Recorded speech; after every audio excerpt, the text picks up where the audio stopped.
This is Warden Wilson Mutua.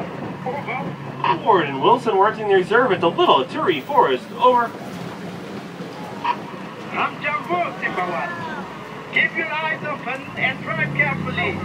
You should see lots of animals. To the right, we do have the okapi with its black and white striped legs. You might think it's a relative of the zebra, but it's not. It is the only known relative of the giraffe. Those okapis weren't discovered by the Western world until 19... Oh, there's a greater kudu at the top of the hill to our left. Both sides of bamboo. The greater kudu are the second largest antelopes in Africa, weighing up to 750 pounds. Those are both females, I can tell, because they do not have horns. It's only the males that have the horns. It's only the males that weigh up to 750 pounds. Females are much lighter. Up here we're coming to a watering hole, where hopefully you'll see some of the rare species here in the forest, like the black rhino. But there are fewer than 4,200 black rhinos left in the wild. So we would be very lucky to see one today, and hopefully we are very lucky.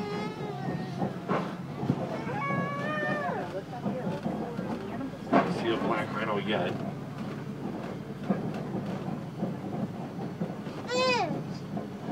Well, it's an interesting looking bird, but it's all the way here from Florida.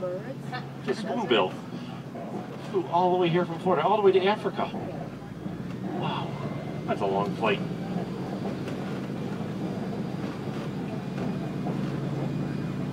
All the animals here in the forest have natural callings and markings that help them blend into trees. So we're going to have to keep our eyes out for them. Hopefully we'll see a couple more before we leave the forest. Now we do have animal spotting guides above to help us better identify all these animals out here that we're going to see.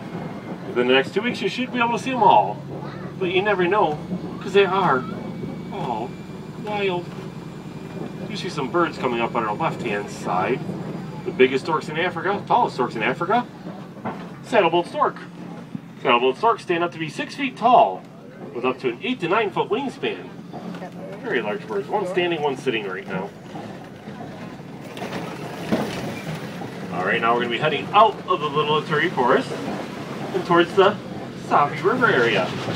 Safi River is home to many animals that rely on the river, like the hippopotamus. Now, hippos will spend most of their day in the water, and adult hippos can actually stay underwater for up to 8 minutes. So we're going to have to keep our eyes on them before them. We're going to pass by the river on our right first, then we're going to cross the river, or drive through it. Pass by on our left. There's one hippo to our right. But we'll usually see a lot more on our left after we cross the river, as long as we don't get stuck again.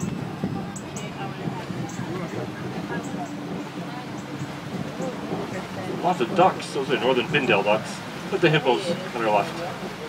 There's one really close right here. I'll have to go back under.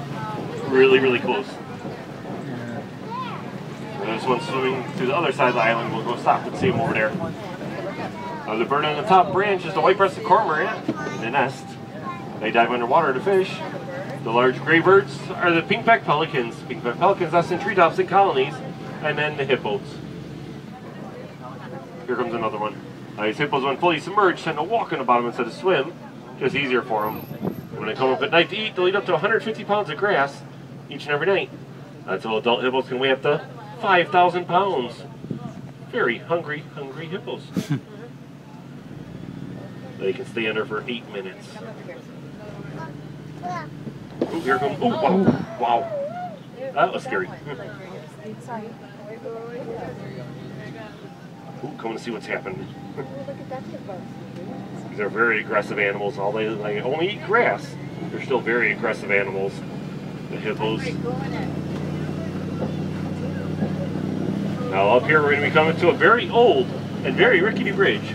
So everybody, please make sure you remain seated, especially since it looks old and I see Nile crocodiles to our left. Nile crocodiles are cold-blooded reptiles, so sit there throughout the day with their mouths open to release heat. And when they close those mouths, they close them up to 1,200 pounds per square inch of pressure, which is almost as scary as this bridge. Adult crocs can grow up to 20 feet long and jump up to 10 feet in the air, which is another very good reason to get off that bridge really, really quickly.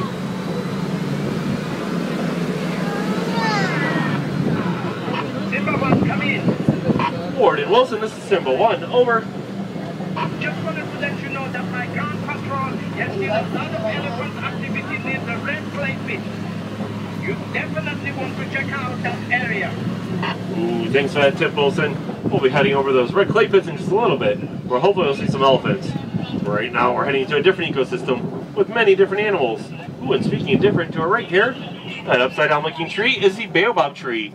It stores water in its trunk for long periods of drought and can go leafless for up to 9 months. Now here we go up to my favorite view of the whole reserve. It's the Serengeti grasslands. The savanna here stretches for hundreds of square miles across East Africa and is home to millions of migrating animals. Some of our favorite animals, the elephant, lion, and giraffe.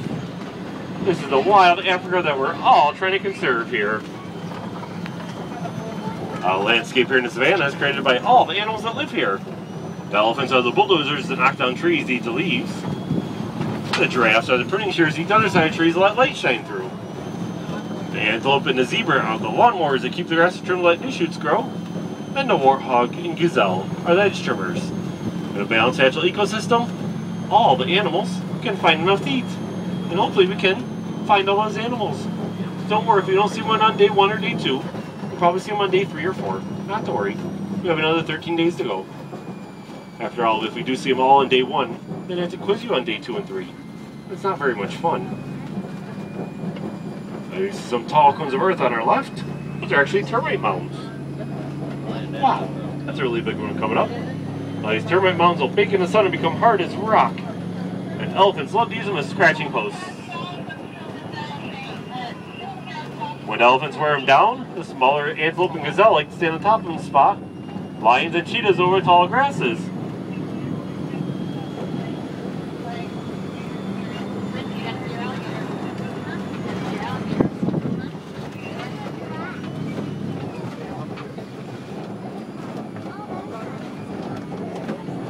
I really have no idea where these animals are going to be, so we have to keep our eyes on them for them. They are free roaming.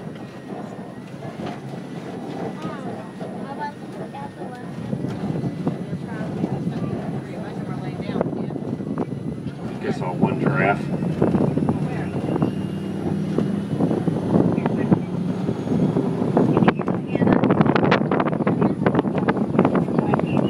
Look up there. There's a giraffe up there. See lots of animals coming up.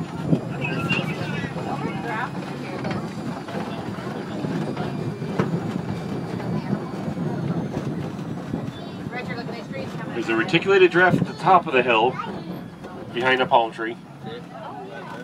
Reticulated giraffe gets the name from Latin term reticulata, which means net. They're close to that giraffe's spots, it makes a net-like pattern on its coat. Reticulated giraffes grow up to 18 feet tall. In this bush here on our left, we have the white-bearded wildebeests. White-bearded wildebeests have the largest migration of all animals, at over 1.5 million across East Africa each and every year. Those white-bearded wildebeests are also known as the gnu, spelled G-N-U, which is the African word that mimics the grunting sound they make. Now we have some large red ones with some long white symmetric horns are the Ankole cattle. Ankole cattle horns grow up to 6 feet long, with up to a 20-inch circumference at the base, and then a Maasai giraffe. Different type of giraffe. On our right, Maasai giraffes only grow up to be 14 to 16 feet tall, and their spots look a little bit more broken up, a little bit more like maple leaves. Now there's one Tommy there on the hillside too, Thompson's gazelle, small brown one with a black stripe and a white belly. But hopefully we'll see a couple more Tommies up ahead.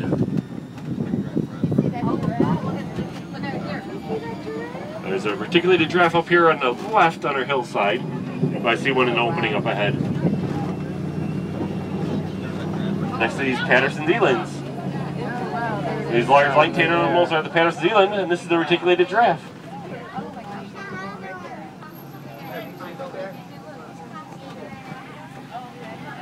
And another Maasai giraffe. It's going to be on our right.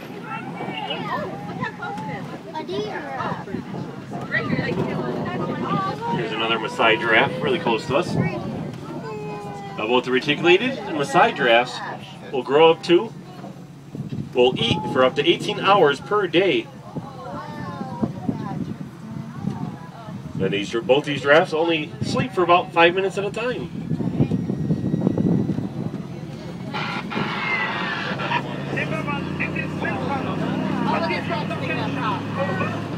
Wilson, we're heading towards elephant country, over. Keep your eyes open for me. The victims of baby elephants that was better than